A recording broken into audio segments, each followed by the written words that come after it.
So, in honour of Mental Health Awareness Week, I wanted to come on and share my story. For those of you that follow me, you may know a little bit about my story. I actually suffered with depression for 10 years of my life. Chronic depression. I had a nervous breakdown at the age of 22, and I suffered with chronic depression probably for about 10 years on and off. So I just wanted to come on and share my story and actually hopefully share it in a way that gives you hope that if you're listening to this and you are suffering with depression and you feel really lost and disconnected and stuck and you don't really know where to start, well, please continue listening. I'm going to be doing a Pain to Purpose mini-series. So I'm not only going to be sharing my story, but I'm also going to be sharing things that can help you understand how and why your depression is manifesting. So stay tuned. So my name's Kitty. I am an author, I'm a speaker, I'm a transformational teacher, and I have a podcast which you haven't checked out, please do so. It's called Kitty Talks, and I interview thought leaders who are changing the world with their work. My reason for doing this is I want to empower and inspire everybody on the planet to do their Dharma and uncover their purpose. Now, what's my reason for doing this? Well, having lived my life, probably about 10 years of my life, really suffering, one of my missions is to share my knowledge around how I overcame my depression to help other people. And my mess has become my message, and it's incredibly rewarding to help others through their challenges. And when we do our Dharma, the chances are that we're using our gifts and talents in service to other people. And when we do this, we lift the planet.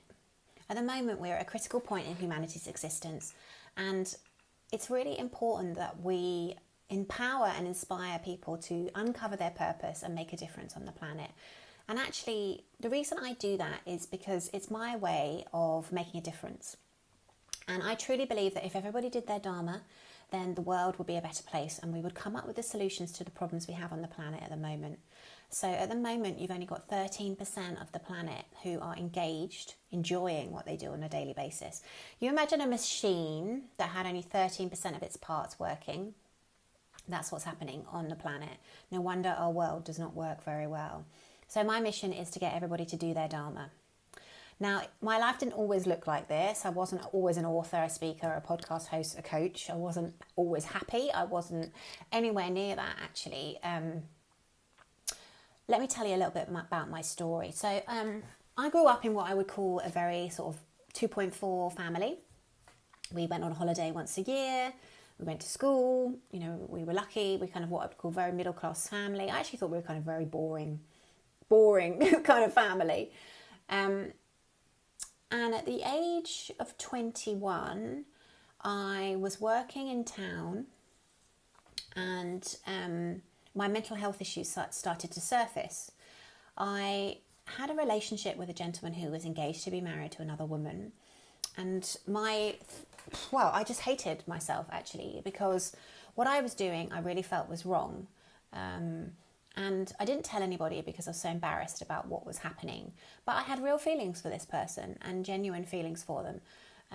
But at the same time, I had been brought up in a very sanctitude of marriage type scenario. Now I kind of understand a little bit more. It takes two to tango, and actually the relationship itself was very, very innocent. But at the time, I internalized all my emotions, and I had not been taught to process my emotions. So if you're listening to this and you're disconnected and stuck, I'll ask you this question because it could have bearing on your own life. Do you cry regularly? Do you shed a tear?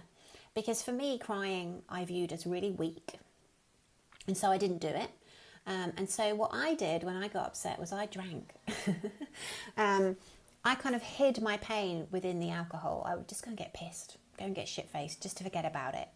And of course, all of us know that doesn't work. It's not a long-term solution. But when you're trapped in a cycle of a binge drinking culture, which I was in a very much work hard, play hard environment in the city, that was the norm. And so my cycle and my pattern was I wouldn't want to go out with people because I would feel disconnected.